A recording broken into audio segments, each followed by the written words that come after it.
Николаев кен байыту фабрикасы бірнеше айдан бері қолданыстағы қос секцияның бірінде жұмыс істеп жатыр. Оған осында жүріп жатқан қайта қалпына келтіру жұмыстары себеп, қайта қалпына келтіру металл алу көрсеткішімен жалпы фабриканың өнімділігін арттыруға бағытталған.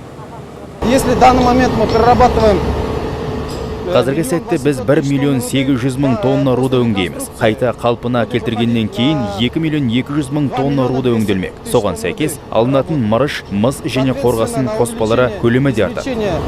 Цинкового, медного и свинцового концентратов.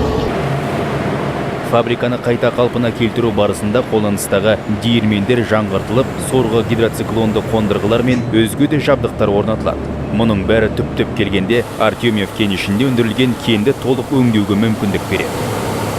В главном корпусе работы выполнены на процентов.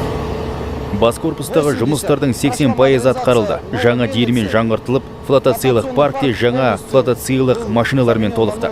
Қазіргі сәтте фабрика бір секцияда жұмыс істеп жатыр. Бізде 2 секция бар, оның біреуін жаңғырттық. Екіншісін қазір жасап жатырмыз. Содан соң қуаттылығымызды толық пайдаланамыз. Другую секцию сейчас мы демонтируем и будем выходить на полную мощь. Қайта қалпына келтіруге 500-ден аса адам жұмылдырылған. Оның басым бөлігі фабрика қызметкерлері. Жаңғырту жұмыстарына да компанияның өзге аймақтарда вақталық тәртіпте жұмыс істейтін жұмысшылары қатысуда. Я думаю, что это хорошо. Әрине жақсы. Жаңа қондырғы бұрынғыдан да көбірек жұмыс істейміз. Жұмыс орындарына жұмысшыларды көбірек аламыз. Жаңаның аты жаңа ғой.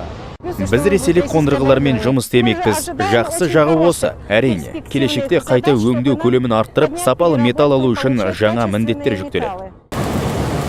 Николаев кен байыту фабрикасын қайта қалпына келтіру жұмыстары 2014 жылдың 1-тоқсанында аяқталады.